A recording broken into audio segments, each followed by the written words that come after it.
Server server एक वाराणसी राजनाथ सिंह एक हमारे 1 सेवापुरी के मंडल के अध्यक्ष और राजनाथ सिंह। हाँ से भी मैं निवेदन करूंगा, कालका धाम के मुकेश भी साथ में ही है। अध्यक्ष आ जाए मंच पे। 1 मिल रहा है ना? शशि जी, ठीक है, चलो ठीक। नहीं मिलेगा तो फाड़ दूंगा। माननीय मंडल अध्यक्ष, आप लोगों से निवेदन है कि मंच पे आ जाएं और अपने रक्षा मंत्री जी का स्वागत करें।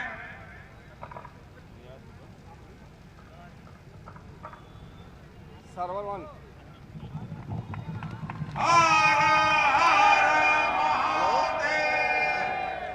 नरेंद्र मोदी जिंदाबाद। नरेंद्र मोदी राजनाथ सिंह, नरेंद्र मोदी राजनाथ सिंह। हमारे पूर्व जिला पंचायत अध्यक्ष सुजीत सिंह जी, मैं आपको आमंत्रित करता हूं कि आवें और स्मृति चिन्ह और शॉल देके रक्षा मंत्री राजनाथ सिंह जी का स्वागत करें। डॉक्टर सुजीत सिंह जी।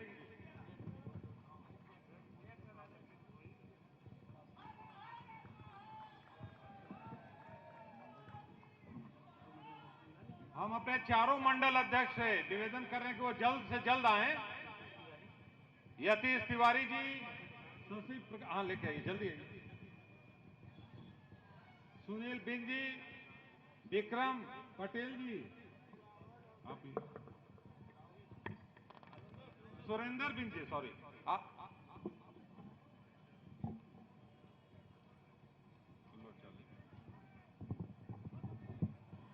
अब इसी कड़ी में मैं अपने यशस्वी जिलाध्यक्ष हम सबके बड़े भाई हंसराज विश्वकर्मा जी से निवेदन करता हूं कि माननीय रक्षा मंत्री जी का माल्यार्पण कर स्वागत करें। पूर्व मंत्री आदरणीय रंगनाथ मिश्रा जी से निवेदन है कि वो भी माल्यार्पण कर स्वागत करें। सुजीत सिंह टीका भारतीय जनता पार्टी के वरिष्ठ नेता, वो भी आए और माल्यार्पण कर स्वागत करें। देवेंद्र प्रताप सिंह जी, पूर्व प्रत्याशी सेवापुरी विधानसभा, हम सबके बड़े भाई, वो भी आए और माल्यार्पण स्वागत करें। डॉक्टर तेग बहादुर सिंह जी से निवेदन है कि वो भी आए और माल्यार्पण करें। अपना दल यश के विधानसभा के अध्यक्ष छोटे अनुज रामविलास पटेल जी से निवेदन करता हूं कि वो भी आए और माल्यार्पण कर स्वागत करें। सुरेश सिंह जिला उपाध्यक्ष जो इस कार्यक्रम के संचालन कर रहे हो, उनसे निवेदन है कि वो भी माल्यार्पण का स्वागत करें। बाल दत्त दुबे जिला प्रभारी, प्रवीण सिंह गौतम जी जिले के महामंत्री, उनसे निवेदन है कि आकर माल्यार्पण करें। विवेक मिश्रा जी, प्रेम शंकर पाठक जी, अश्विनी सिंह तूफानी, डॉक्टर विष्णु कश्यप, संजय सोनकर, डॉक्टर हर्षवर्धन सिंह जिला पंचायत के सदस्य, वो भी आए और माल्यार्पण का स्वागत करें।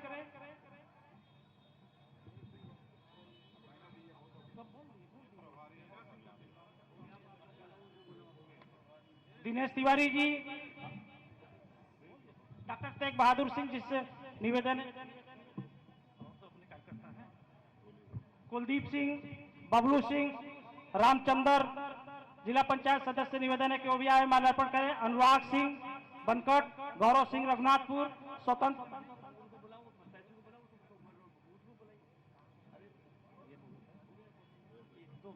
स्वतंत्र सिंह पटेल, लाल बहादुर पटेल, राकेश पटेल, वीरेंद्र सिंह पटेल, सूरज बिंद, करण बिंद, राजीव बिंद, सरोजीत पटेल, दान बहादुर सिंह, नगेंद्र पटेल, विपिन सिंह, निखिल सब्बरवाल, भाजपा नेता है मयंक पांडे, मंडल अध्यक्ष युवा मोर्चा दीपक सिंह, अखिलेश पांडे, सभी लोगों से निवेदन है कि आकर माल्यार्पण करें। अब मैं क्योंकि जाना है, मैं अपना दल भारतीय जनता पार्टी के प्रत्याशी नील रतन पटेल जी से मैं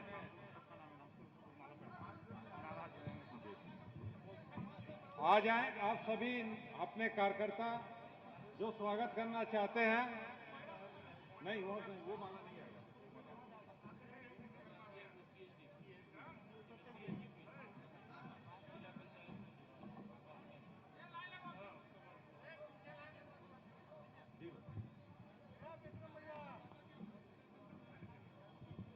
मैं अपने नील रतन पटेल जी से को आमंत्रित करता हूं कि वो अपने विचारों को रखें। साथियों, हम सबसे पहले आप सब लोगों से ये चाहेंगे कि दोनों हाथों को ऊपर उठाइए और मुट्ठियों को कस के बीचिए और एक स्वर में बोलिए सभी लोग। आपकी आवाज सीमा पर जवानों का हौसला बढ़ाने के लिए यहां से पहुंचनी चाहिए। साथियों, एक स्वर में बोलिए, भारत माता की, भारत माता की, भारत माता की, वंदे वंदे वंदे, हर हर। आज इस सर्वोदय इंटर कॉलेज के प्रांगण में मैं कुछ कहूं। सबसे पहले अपने सभी महापुरुषों के कदमों में श्रद्धा सुमन अर्पित करता हूं। आज के इस कार्यक्रम की अध्यक्षता करते हुए हम सब लोगों के गार्जियन परम सम्मानित सुरेश सिंह गौतम जी इस कार्यक्रम में मुख्य अतिथि के रूप में, हम सब लोगों के गार्जियन, इस देश के रक्षा मंत्री जिनके नेतृत्व में आज देश की सीमाएं सुरक्षित हैं, हम सब लोग सुरक्षित हैं, पूरा देश सुरक्षित है, ऐसे पुरोधा हम सब लोगों के परम सम्मानित माननीय राजनाथ सिंह जी यहां पर उपस्थित, हम सब लोगों के गार्जियन परम सम्मानित पूर्व मंत्री रंगनाथ मिश्रा जी, इस कार्यक्रम में उपस्थित हमारे संघर्षों के साथी, प्रिय साथी पूर्व जिला पंचायत अध्यक्ष सुजीत सिंह डॉक्टर जी, यहां पर उपस्थित हम सब लोगों के गार्जियन पिता तुल्य पूर्व ब्लॉक प्रमुख परम सम्मानित डॉक्टर तेज बहादुर सिंह जी, यहां पर उपस्थित 2012 में आप सब लोगों के बीच में भारतीय जनता पार्टी के प्रत्याशी रहे हम सब लोगों के बड़े भाई सम्मानित सिंह साहब, यहां पर उपस्थित हमारे सभी सम्मानित बुजुर्ग नौजवान साथियों, हमारी सम्मानिया मां बहनें, सुरक्षा में लगे सभी सुरक्षा कर्मियों, हमारे सम्मानित पत्रकार भाइयों एवं जहां तक मेरी आवाज जा रही हो घरों में बैठी हुई हमारी सम्मानिया मां बहनें, सम्मानित साथियों, भाइयों, चुनाव का बिगुल बज चुका है।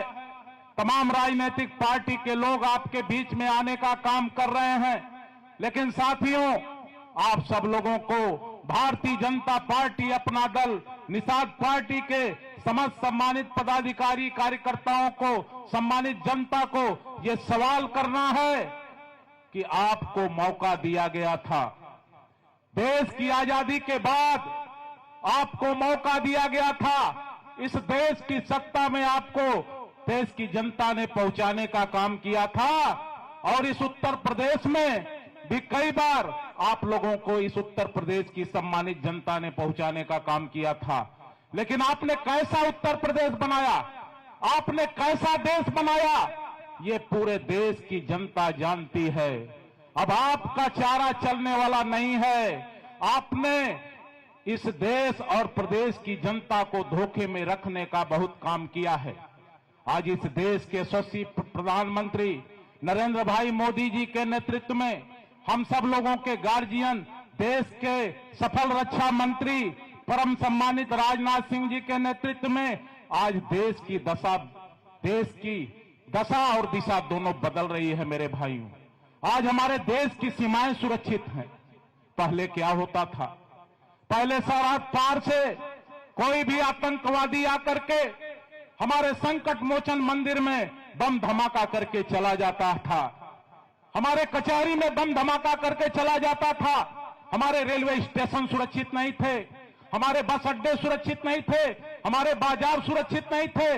लेकिन साथियों, आज हमारी जो एनडीए की सरकार है, जो भारतीय जनता पार्टी की इस देश में सरकार है, इस उत्तर प्रदेश में सरकार है, उसके दृढ़ इच्छा शक्ति की ये देन है कि आज कोई भी आतंकवादी देश के अंदर एक भी आतंकवादी घटनाओं को अंजाम नहीं दे पाया। साथियों, आज हमारे मंदिर सुरक्षित हैं, आज हमारे मठ सुरक्षित हैं, हमारे रेलवे स्टेशन सुरक्षित हैं, गांव में, खेतों, खलिहानों में, झुग्गी झोपड़ी में रहने वाले हमारे बूढ़े बाप, हमारी बूढ़ी माँ, हमारे नौजवान, हमारी माँ बहनें सुरक्षित हैं।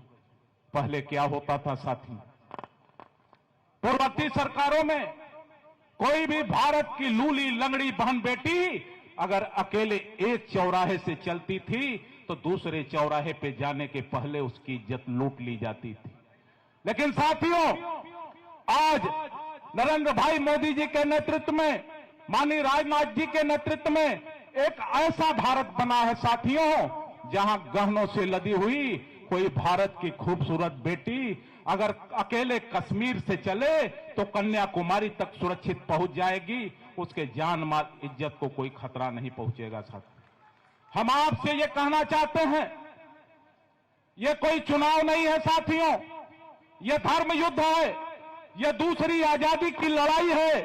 पहली आजादी की लड़ाई इस देश में गोरे अंग्रेजों से लड़ी गई थी, और आज ये दूसरी आजादी की लड़ाई जो आस्तीन में पलने वाले सांप हैं, जो फिरका परस्ती ताकते हैं, जो देश को बांटना चाहते हैं, जो देश के अंदर रह करके पाकिस्तान का गाते हैं, उन लोगों से जो फिरका परस्ती ये ताकते हैं, जो ये नारा लगाते हैं, भारत तेरे टुकड़े होंगे इंसान अल्लाह इंसान अल्लाह, उन लोगों से, उन काले अंग्रेजों से ये चुनाव नहीं, ये दूसरी आजादी की लड़ाई हम लोग लड़ने का काम कर रहे हैं।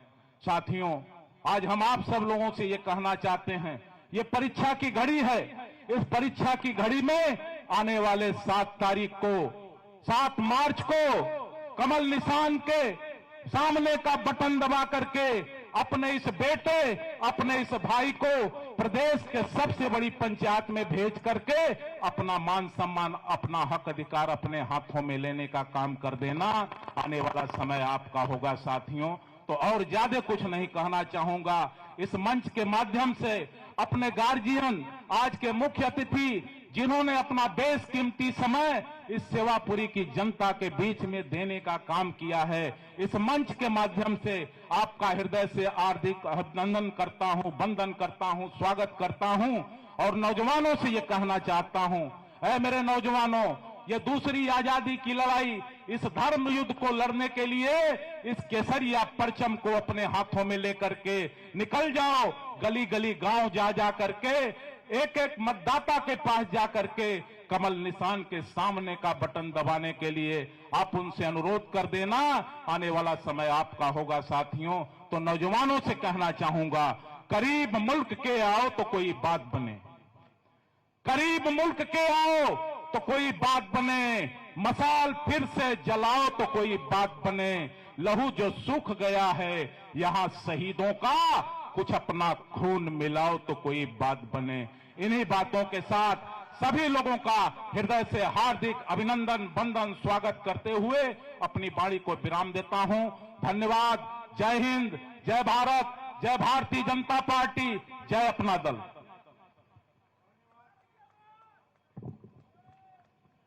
नील रतन जी, ये यहां आई हुई पूरी जनता ये विश्वास दिलाती है कि 7 तारीख को उत्तर प्रदेश बदलेगा। जिस विकास के रास्तों पे चलने का प्रण हम सभी लोगों को हमारे प्रधानमंत्री नरेंद्र मोदी जी, योगी जी और राजनाथ जी ने दिखाने का कार्य किया है, इस परंपरा को बढ़ाने का काम ये सेवापुरी का नौजवान करेगा। मैं माननीय मंत्री जी से एक निवेदन करूंगा कि अमरजीत सिंह जी जो उपाध्यक्ष हैं भाजपा महाराष्ट्र प्रदेश और ये इसी धरती के रहने वाले हैं, उनका मैं स्वागत भी करता हूं। उन्होंने एक पुस्तक लिखा है उत्तर प्रदेश दिवस के रूप में, वो समर्पित करना चाहते हैं, माननीय अपने रक्षा मंत्री जी को भेंट करना चाहते हैं। वो आवें और अपनी किताब भेंट करें।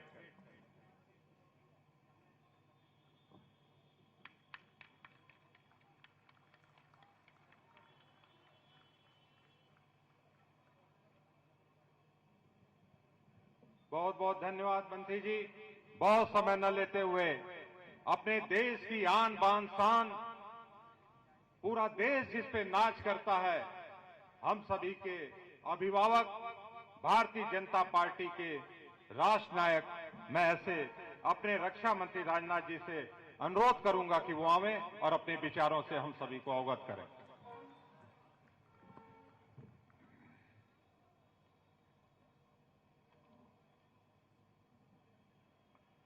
इस सभा की अध्यक्षता कर रहे आदरणीय सुरेश सिंह जी गौतम, जिलाध्यक्ष श्री हंसराज जी विश्वकर्मा और उत्तर प्रदेश सरकार के पूर्व मंत्री श्री रंगनाथ जी मिश्र, डॉक्टर सुजीत सिंह, पूर्व जिला पंचायत अध्यक्ष, डॉक्टर तेग बहादुर सिंह जी,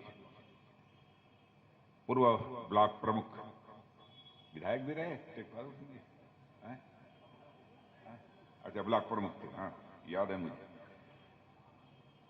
और श्री अमरजीत जी मित्र, महाराष्ट्र के प्रदेश उपाध्यक्ष। इस सभा में मौजूद मेरे सभी सम्मानित बहनों एवं भाइयों, आज मैं गोरखपुर की तरफ सार्वजनिक सभाओं को संबोधित करने के लिए गया था। मुझे कार्यक्रम में जाने के पहले यह जानकारी मिली थी कि मुझे सेवापुर में भी जाना है और वहां की सार्वजनिक सभा को संबोधित करना है। सेवापुरी अब उतनी दूर से चलकर आना और फिर यहां सेवापुरी में सार्वजनिक सभा को संबोधित करना यह कठिन कार्य था, समय की कमी भी थी। प्रश्न सेवापुरी का और सेवापुरी के साथ मेरा भावनात्मक रिश्ता है। पूरे औराई, भदोही, मिर्जापुर, इसके साथ एक भावनात्मक रिश्ता है। मैंने फैसला किया कि चाहे जितनी भी कठिनाई हो, मैं निश्चित रूप से सार्वजनिक सभा को संबोधित करने के लिए जाऊंगा। और बहनों भाइयों, आप सब लोगों से मिलकर मुझे बेहद खुशी हुई है। शायद पुराने लोग जो बैठे हैं, हमारे आदरणीय सुरेश सिंह जी हैं, तेग बहादुर जी हैं, इन सब लोगों को जानकारी है कि इन क्षेत्रों में भी मैं काफी घूम चुका हूं। पहले एक बार जब 25-26 की उम्र रही होगी, तब पार्लियामेंट का टिकट मिला था, पर्चा भरा गया, अधिकार पत्र मिला, लेकिन फिर पार्टी ने बदल दिया। जनता पार्टी थी और फकीर अली अंसारी यहां के सांसद हुए और मैंने जमकर फकीर अली अंसारी का समर्थन किया था। उसके बाद 81 और 84 में भी यहां से पार्लियामेंट का चुनाव में लड़ चुका हूं। 28-29 की उम्र रही हो, इसीलिए मैंने कहा गांव गांव घूमा, लंबा समय गुजर गया। बहनों भाइयों, समय की लंबाई भले ही लंबी हो, लेकिन दिल का रिश्ता मेरा बराबर इस संसदीय निर्वाचन क्षेत्र के साथ बना रहा है। इसीलिए मैंने फैसला किया कि वहां मैं जाऊंगा। और आज आपके प्रत्याशी नीलरतन जी पटेल, जिन्हें प्यार से लोग नीलू कहकर पुकारते हैं, शायद इसके पहले मैं नहीं मिला था, क्योंकि मुझे याद नहीं है मैं मिला था। अच्छा, दिल्ली में मिले थे। अब एक्सीडेंट के कारण बैठकर इन्हें बोलना पड़ रहा है और मैं जानता हूं कि आप सभी लोगों तक पहुंचने की चाहत होने के बावजूद इनका पहुंचना संभव नहीं है। लेकिन मुझे खुशी इस बात की, नीलरतन पटेल जब बोल रहे थे, बहनों भाइयों, उनके भाषण को सुनने के बाद मैं कह सकता हूं कि यदि नीलरतन पटेल को अपना विधायक बनाकर आप उत्तर प्रदेश की विधानसभा में भेजेंगे तो आपकी समस्याओं को प्रभावी आवाज देने का काम विधानसभा में कोई करेगा तो आपका नीलरतन पटेल करेगा।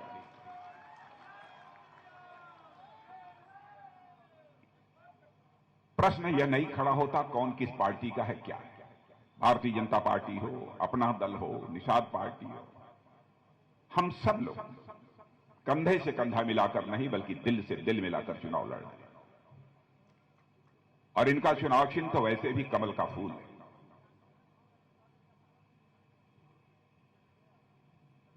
और आज मैं आपसे कहने आया हूं, जिस एनडीए की सरकार आपने 2014 में केंद्र में बनाई थी, उस समय पार्टी का राष्ट्रीय अध्यक्ष भारतीय जनता पार्टी का मैं ही था।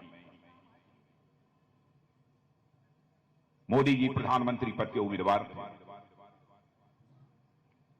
प्रचंड समर्थन इस देश की जनता का प्राप्त हुआ था।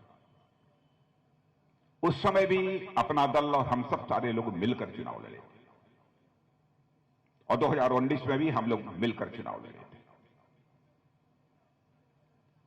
लेकिन इस बात की चर्चा मैं इसलिए कर रहा हूं, 2014 के घोषणा पत्र में जो कुछ भी हम लोगों ने कहा था और 2019 के घोषणा पत्र में जो कुछ भी हम लोगों ने कहा था, 2017 के उत्तर प्रदेश का विधानसभा का चुनाव हुआ, उसके घोषणा पत्र में जो कुछ भी कहा था, बहनों भाइयों, मैं डंके की चोट पर कह सकता हूं, जो कुछ भी कहा था उसका अक्षरशः हम लोगों ने पालन किया है, उसका अक्षरशः हम लोगों ने क्रियान्वयन किया है।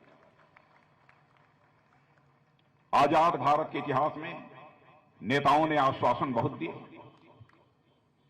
शायद आंशिक रूप से भी अपने आश्वासनों को और वादों को पूरा कर दिया होता तो वर्षों पहले हमारा यह भारत दुनिया का धनवान देश बन गया होता, दुनिया का ताकतवर देश बन गया होता। नेताओं की कथनी और करनी में अंतर होने के कारण ही भारत की राजनीति और भारत के नेताओं पर से जनता का विश्वास धीरे धीरे कम होता चला गया, और भारत की राजनीति में जो है विश्वास का संकट पैदा हुआ, उसे किसी ने यदि चुनौती के रूप में स्वीकार किया है तो भारतीय जनता पार्टी के नेतृत्व की एनडीए सरकार ने बहनों भाइयों उसे चुनौती के रूप में स्वीकार किया। और मैं आपको यकीन दिलाना चाहता हूं, हम लोग जो कहेंगे, हम लोगों की पार्टी जो कहेगी बहनों भाई, उसे किसी भी सूरत में पूरा करेंगे। हम आपके भरोसे को किसी भी सूरत में टूटने नहीं देंगे। मैं आपको याद दिलाता हूं, बहुत पहले हम लोग 1951 में हमारी पार्टी जनसंघ बनी, उस समय हम लोग कहते थे जम्मू कश्मीर जिसे धारा 370 के तहत विशेष दर्जा प्राप्त है, यानी जम्मू कश्मीर के लोग हिंदुस्तान के किसी राज्य में जाकर मकान बना सकते थे, रोजगार कर सकते थे, नौकरी कर सकते थे, कुछ कर सकते थे। लेकिन भारत के लोग जम्मू कश्मीर में जाकर न तो मकान बना सकते थे, न जमीन खरीद सकते थे, न नौकरी कर सकते थे, कुछ नहीं कर सकते। हम लोगों ने कहा यह नहीं चलेगा, जम्मू कश्मीर का भी वही दर्जा होना चाहिए जो हिंदुस्तान के अन्य राज्यों का दर्जा है। और वो कहा था 51 में, 51 में, 71 साल पहले, कि जब भी हमको संसद में बहुमत मिलेगा, डंके की चोट पर हम इस धारा 370 को जम्मू कश्मीर की समाप्त करेंगे और जम्मू कश्मीर का भी वही दर्जा होगा जो हिंदुस्तान के अन्य राज्यों का दर्जा होगा। और बहनों भाइयों, सरकार बनी, संसद में आप लोगों ने हम लोगों को बहुमत दिया, चुटकी बजाकर हम लोगों ने धारा 370 को समाप्त कर दिया। कहा था हम लोगों ने 1984 से आएंगे, अयोध्या की धरती पर भव्य राम का मंदिर बनकर रहेगा। लोग ये कहते थे ये कैसे संभव है। 84 के बाद भी जो चुनाव हुए, हर चुनाव के घोषणा पत्र में हम लोग यह बात कहते रहे। लोग कहते थे ये भाजपा वाले केवल जनता की आंखों में धूल झोंक रहे हैं, यह मंदिर कैसे बना देंगे। लेकिन आपने देखा कि बहनों भाइयों, आज अयोध्या की धरती पर भव्य राम के मंदिर का निर्माण हो रहा है, सारी दुनिया यह देख रही है। जो कहा था वह किया, जो कहा था वह किया। आज हमारे नीलरतन जी अपना दल के प्रत्याशी हैं, लेकिन चुनाव चिन्ह कमल के फूल से लड़ रहे हैं। बहुत ही बुद्धिमानी का काम इन्होंने किया। और जानते हैं क्या बुद्धिमानी का काम किया? मैं बतला रहा हूं।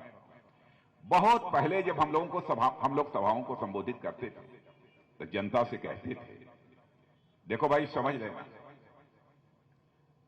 लक्ष्मी जी आपके घर में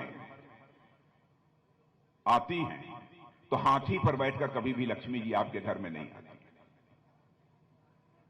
लक्ष्मी जी आपके घर आती हैं तो साइकिल चलाते हुए लक्ष्मी जी घर में नहीं आती।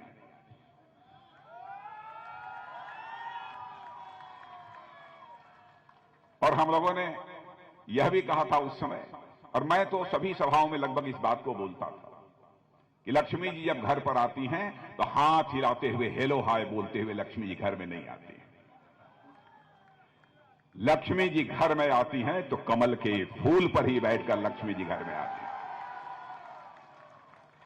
बहुत हल्के फुल्के अंदाज में यह बात हम लोग उस समय बोला करते थे, तो लोग कहते थे अरे साहब ऐसे ही बोलते रहते हैं, लोगों को केवल हंसाने के लिए लोग। लेकिन बहनों भाइयों, आज मैं दावे के साथ कह सकता हूं, हिंदुस्तान के अधिकांश जनता के घरों में लक्ष्मी जी का प्रवेश यदि हो रहा है तो इस कमल के फूल के कारण ही यह प्रवेश हो रहा है। अब जैसे आप सब यहां पर बैठे हैं, जो लोग खड़े हैं, बहनों भाइयों, मैं दावे के साथ कहता हूं जरूर कुछ लोग यहां पर बैठे होंगे जिनको कि पक्का मकान मिला होगा, है कि नहीं? कुछ लोग हैं यहां पर, कुछ लोग हैं, मैं सबके लिए नहीं कर, है, बहुत अच्छे। यह हमारे प्रधानमंत्री ने कहा था हमारी सरकार बनेगी तो इस हिंदुस्तान में हम ऐसे हालात पैदा करेंगे, एक भी परिवार शेष नहीं बचेगा जिस परिवार को अपना सिर ढकने के लिए पक्का छत न मुहैया हो जाए। और यकीन रखना, आपको यह विश्वास दिलाकर जाना चाहता हूं, बहनों भाइयों, एक परिवार भी हिंदुस्तान के अंदर शेष नहीं बचेगा जिस परिवार को सिर ढकने के लिए पक्का छत न मुहैया हो। माताएं बहनें गरीब परिवारों की लकड़ी जलाकर, अंगीठी जलाकर, धुएं में आंखों से पानी चलता रहता था, वो खाना बनाती थी। क्या उनके दर्द को कभी किसी ने समझा? फेफड़े में धुआं जाता था, कम आयु में भी इस दुनिया को छोड़कर चल बसती थी। क्या किसी ने सोचा? पहली बार यदि किसी ने सोचा, हमारे प्रधानमंत्री मोदी जी ने सोचा, इसी कमल के फूल वाले ने सोचा। आज यदि एलपीजी गैस सिलेंडर अधिकांश घरों, क्या लगभग सभी गरीब परिवारों के पास पहुंच चुका है। और आज मैं आपको यह भी कहकर जा रहा हूं, यहां सरकार बनाइए, यहां सरकार बनाइए। सरकार बनने के साथ हर होली को एक मुफ्त गैस सिलेंडर, हर दिवाली को एक मुफ्त गैस सिलेंडर लोगों को मुहैया कराएगा।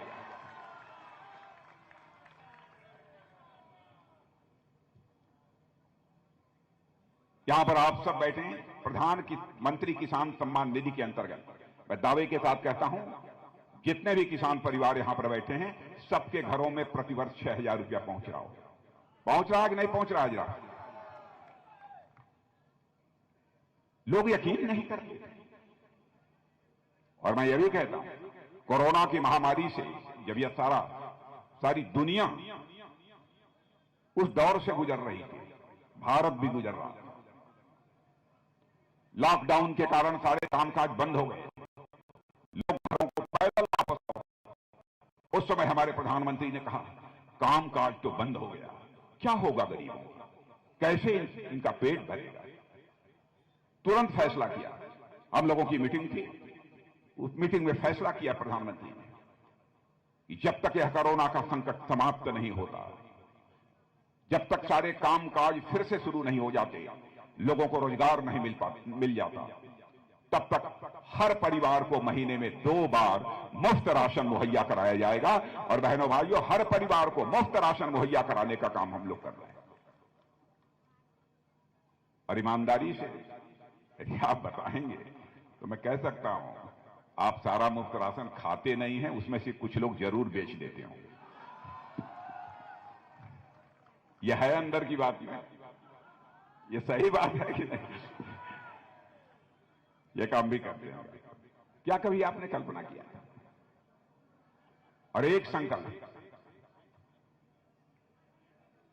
ज्यादा से ज्यादा साल से 1.5 साल अधिकतम लगा, काम शुरू हो गया। हिंदुस्तान का एक भी घर शेष नहीं बचेगा जिस घर में नल न पहुंच जाए और नल के माध्यम से जल न उपलब्ध हो जाए, ऐसा एक घर भी इसे हिंदुस्तान में नहीं बचेगा। कल्पना करिए, गरीबों की वेदना को किसने समझा? माताएं बहनें कुएं से घड़े पर घड़ा भरकर लेकर घरों में पानी वापस लौटती थी। जलाशय यदि कोई होता था तो वहां से पानी लेकर घड़े पर घड़ा रखकर वापस लौटती थी। इस संकट से भी गरीब भाइयों को निजात मिलना चाहिए। इस मामले में भी सबसे पहले यदि किसी ने की तो हमारे प्रधानमंत्री नरेंद्र मोदी जी ने की है। बहनों भाई, क्या यह सच नहीं है? मकान मिल गया, गैस सिलेंडर मिल गया, 6,000 रुपया घर में आ रहा है, नल पहुंच रहा है, जल आएगा, मुफ्त राशन मिल रहा। इसी को तो कहते हैं लक्ष्मी का आना, इसी को तो कहते हैं लक्ष्मी का आना, कि लक्ष्मी जी ऐसे खड़े होकर चली आती है। तो जो हम लोगों ने हल्के तरीके से भी कहा था, उसको भी हम लोग पूरा कर रहे हैं। इसके अतिरिक्त भी उत्तर प्रदेश के चुनाव में जो घोषणा पत्र हम लोगों ने जारी किया है, उसकी जानकारी शायद आपको लोगों ने यहां पर दिया होगा। उस बहुत विस्तार में नहीं जाना चाहता हूं, 2-4 बातें बाद में आपके सामने मैं जरूर रखना चाहूंगा। और बहनों भाइयों, सबसे बड़ी चीज क्या है, हम लोग राजनीति क्यों करते हैं? पहले तो मैं साफ कर दूं, हम लोगों की पार्टी एनडीए यह राजनीति केवल सरकार बनाने के लिए नहीं करती है। हम राजनीति करते हैं तो समाज बनाने के लिए राजनीति करते हैं, देश बनाने के लिए राजनीति करते हैं। हम केवल सरकार बनाने के लिए राजनीति नहीं करते। मैं भारत का गृह मंत्री था, मुझे घटना याद आती है। पाकिस्तान से कुछ आतंकवादी, जिसकी चर्चा नीलू जी कर रहे थे, कश्मीर की धरती पर आ गए, भारत के अंदर, और उन्होंने हमारे अर्धसैनिक बल के कुछ जवानों के ऊपर कायराना हमला कर। बड़ी संख्या में हमारे बहादुर अर्धसैनिक बल के जवान उस समय शहीद हुए। बहनों भाइयों, उन शहीदों को कंधा देने के लिए मैं स्वयं कश्मीर गया था, और गृह मंत्री के रूप में जब उन शहीद जवानों को मैं कंधा दे रहा था, आज भी यदि मुझे याद आता है, उसकी पीड़ा मुझे सालती है। शाम को प्रधानमंत्री जी के साथ हम 2-3-4 लोग बैठे। बहनों भाइयों, प्रधानमंत्री ने देर नहीं लगाई, 10 मिनट में फैसला कर दिया। और उसके बाद आपने देखा कि हमारे भारत के बहादुर सेना के जवान पाकिस्तान की धरती पर जाकर सर्जिकल स्ट्राइक और एयर स्ट्राइक कर आतंकवादी ठिकानों का सफाया करने में उन्होंने कामयाबी हासिल की।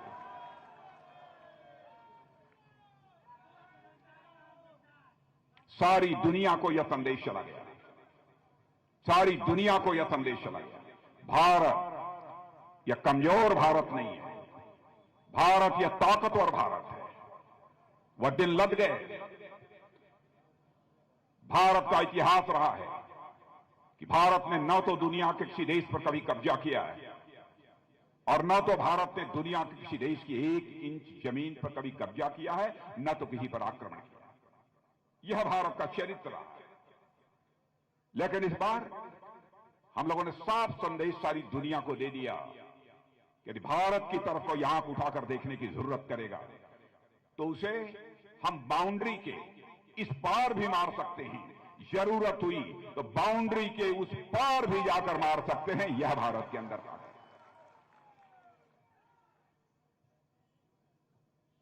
बहनों भाइयों, भारत और चीन के बीच गलवान घाटी में लद्दाख में संघर्ष हुआ। क्या क्या बातें कांग्रेस के सपा और बसपा के लोगों के द्वारा की जा रही है।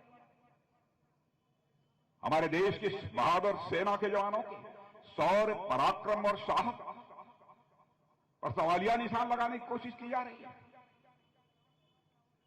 संसद में खड़े होकर राहुल गांधी ने कहा, गलवान घाटी में लद्दाख में भारत और चीन के सेना के जवानों के बीच जो संघर्ष हुआ था, उसमें चीन के जवान बहुत कम मारे गए, 3-4 मारे गए। भारत के बहुत सारे सेना के जवान मारे गए। बहनों भाइयों, देश का रक्षा मंत्री होते हुए भी कभी मैंने अपना मुंह नहीं खोला, और मैं आगे खोलना भी नहीं चाहता, क्योंकि प्रधानमंत्री बोले, रक्षा मंत्री बोले, उसका अंतर्राष्ट्रीय प्रभाव हुआ करता है। बहुत सारे देशों के साथ हम लोगों के कूटनीतिक ऐसे रिश्ते होते हैं। मुंह नहीं खोला और उन्होंने ऐसा कह दिया। लेकिन ईश्वर, क्या देर हो सकती है बहनों भाइयों, अंधेर नहीं हो सकती। उनके बोलने के एक दिन आगे पीछे ऑस्ट्रेलिया के एक अखबार ने लिखा, छानबीन करने के बाद उसने लिखा कि पूरी छानबीन करने के बाद मैं इस नतीजे पर पहुंचा हूं कि लद्दाख में गलवान घाटी में भारत और चीन के सेना के जवानों के बीच जो संघर्ष हुआ था, उसमें चीन के 38 से लेकर 50 सेना के जवान मारे गए। बहनों भाइयों, ये हम नहीं कह रहे हैं, ये ऑस्ट्रेलिया के एक अखबार ने कहा। क्या हो गया है?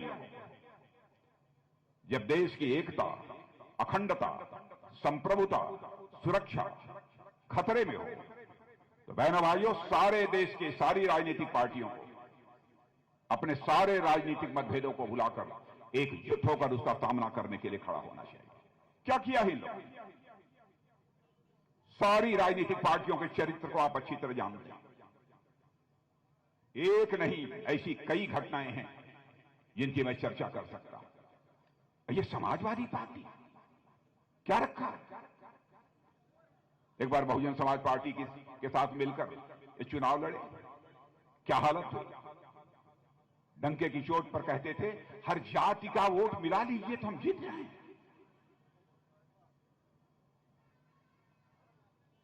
बहनों भाइयों, ये भारत है। हम जाति, पंथ और मजहब और धर्म के आधार पर देश को बांटकर राजनीति नहीं करना चाहते। समाज के सभी वर्गों को हम साथ लेकर चलना चाहते हैं, क्योंकि हमको देश बनाना, समाज बनाना। क्या कर रहे हैं लोग? ये सोशल इक्वेशन बनाते हैं। कहने को समाजवादी है, लेकिन मैं कहना चाहता हूं समाजवाद का इनसे कोई लेना देना नहीं। समाजवाद इन्हें छू तक नहीं है। समाजवादी वह होता है बहनों भाइयों जो जनता को भय और भूख दोनों से निजात दिलाए, वही समाजवादी होता है। और सच्चे अर्थों में समाजवादी कोई है तो हमारे प्रधानमंत्री नरेंद्र भाई मोदी हैं। हम लोगों की सरकार है समाजवादी। हम समाजवादी भी हैं, हम राष्ट्रवादी भी हैं। क्या कारण है? जब जब समाजवादी पार्टी की सरकार आती है, गुंडे बदमाशों के हौसले बुलंद हो जाते हैं, माफियाओं का बोलबाला हो जाता है, और यह हैसियत बन जाती है कि ये गुंडे बदमाश और माफिया जिस अधिकारी का चाहे उस अधिकारी का ट्रांसफर करा दें, अधिकारियों को सरेआम बेइज्जत कर देते हैं, सरकार खड़ी रहती है उन्हीं के साथ। ऐसी समाजवादी पार्टी की सरकार। क्या ऐसा अराजक माहौल बनाने वाले लोगों के पक्ष में आपका वोट जाना चाहिए?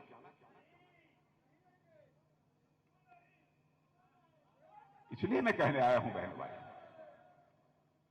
लेकिन आज गुंडे बदमाश जेल के बाहर रहना पसंद नहीं करते, बल्कि सोचते हैं कि जब तक यहां पर योगी, यहां पर मुख्यमंत्री हैं, चलो भैया हम जेल में ही अपना समय गुजार लेते हैं। अब पता नहीं यहां बुलडोजर आया था कि नहीं आया था, मुझे नहीं मालूम। आया था।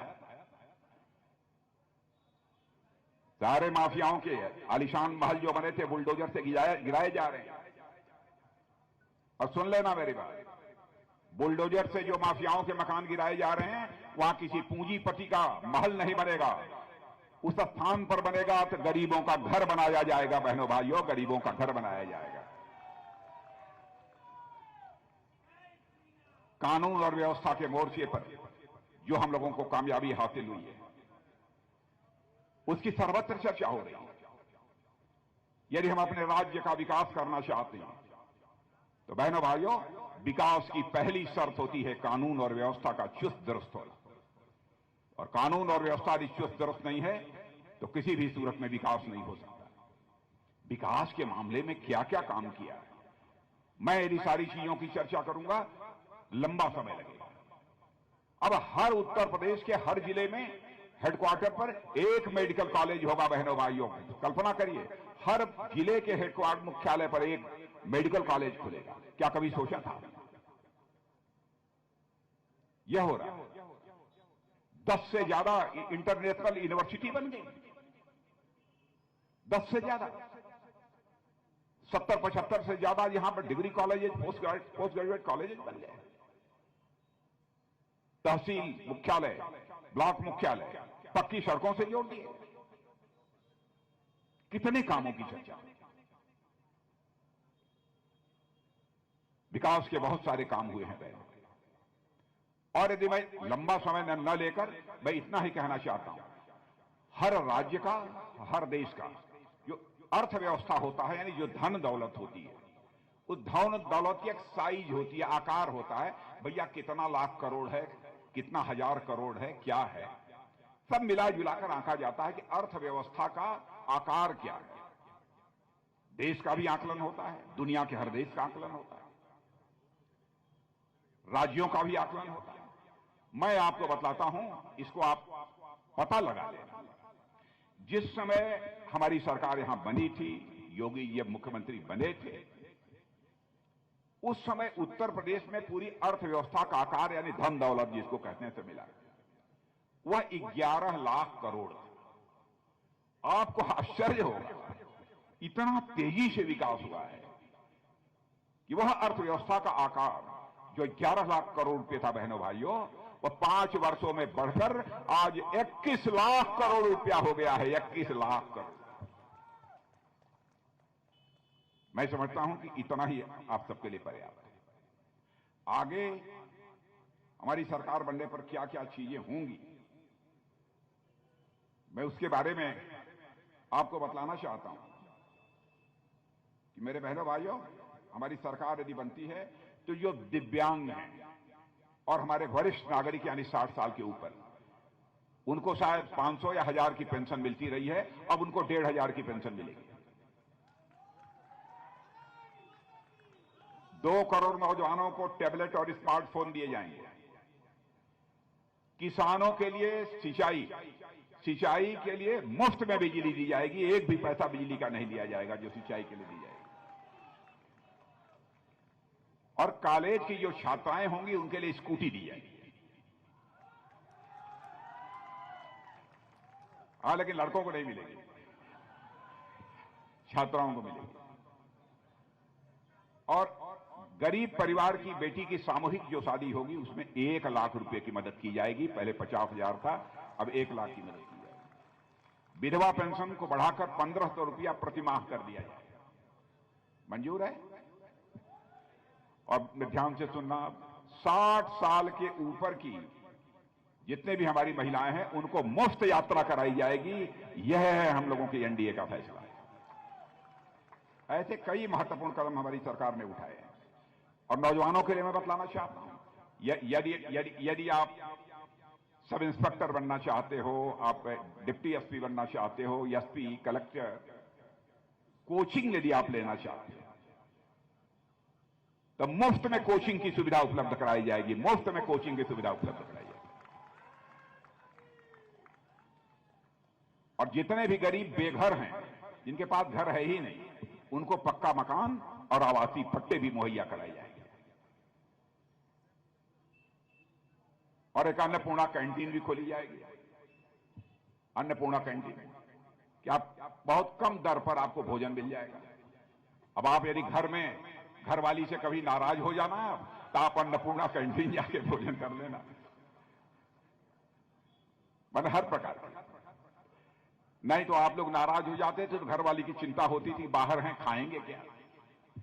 अब वो अभी निश्चिंत रहेगी, कभी कहीं नहीं मिलेगा तो कम से कम अन्नपूर्णा कैंटीन में सस्ता भोजन मिल जाएगा, खा लेंगे। यह सब सारी सुविधाएं मुहैया करें। और मैं तो यह भी कहना चाहता हूं बहनों भाइयों कि लोग कहते हैं ना डबल इंजन की सरकार चाहिए। केंद्र में मोदी जी की है, राज्य में योगी जी की है, डबल इंजन की सरकार। मैं तो कहता हूं कि सचमुच यदि आप यहां हमारी सरकार बनाते हैं तो उत्तर प्रदेश के विकास के लिए डबल इंजन की सरकार नहीं होगी बल्कि ट्रिपल इंजन की सरकार होगी।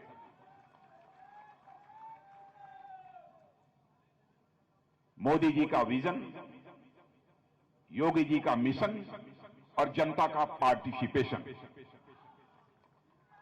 Triple engine. यदि हम किसी प्रदेश का अथवा देश का विकास करना चाहते हैं तो मेरे बहनों भाइयों, हम उसमें जनता की भी भागीदारी चाहते हैं। जनता की ताकत से बढ़कर लोकतांत्रिक व्यवस्था में और कोई दूसरी ताकत नहीं हुआ करती। सबसे बड़ी ताकत होती है।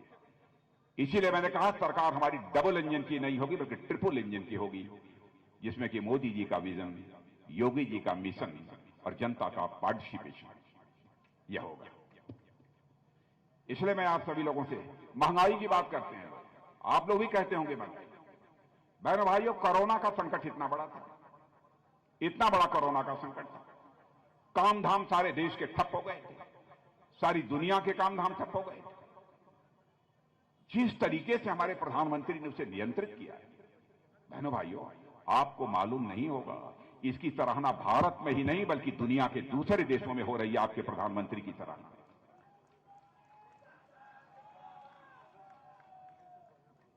और पता लगा लेना, दुनिया में पढ़े लिखे लोग वेबसाइट पर चले जाएंगे, देख लेंगे, देख लेना आप, अमेरिका जो दुनिया का सबसे धनवान देश माना जाता था, आज भी कोरोना के संकट से जूझ रहा है, लेकिन भारत में काफी हद तक काबू पाने में हम लोगों ने कामयाबी हासिल की।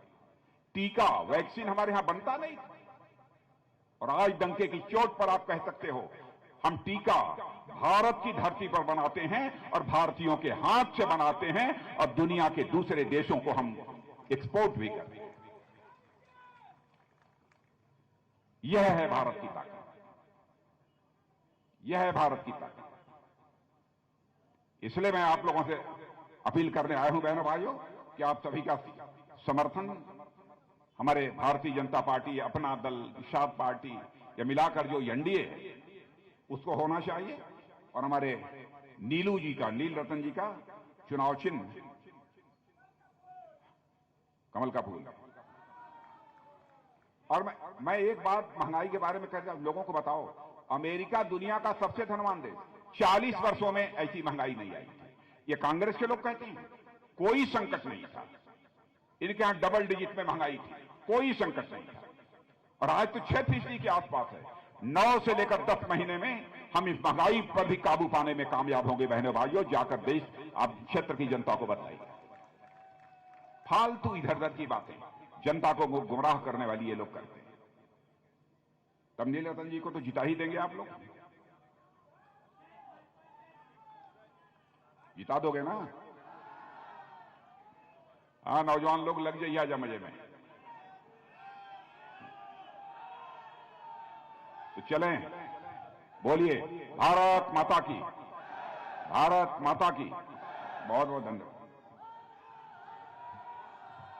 बहुत बहुत धन्यवाद। हम लोगों के देश के आन बान शान राजनाथ जी ने अभी हम सभी को संबोधित किया। हम आपको यह आश्वस्त करते हैं